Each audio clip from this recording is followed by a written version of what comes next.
Hey friends, we are up with a video on everything you need to know about resetting your PC. See, here's the thing. You can reset the PC, but there are many options to it.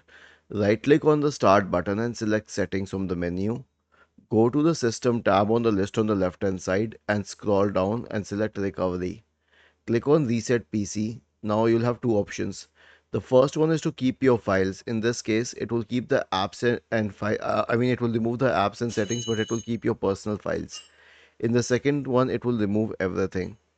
Now, there are two more options. One is for cloud download and one is for local reinstall. In the case of local reinstall, it will reinstall the same version of Windows and the same copy of Windows that you have on your computer.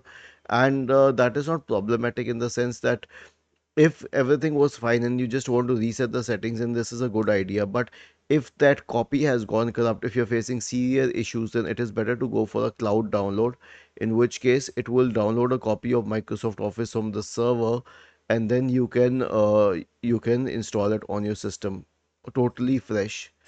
Was this helpful? If yes, then please subscribe to the channel.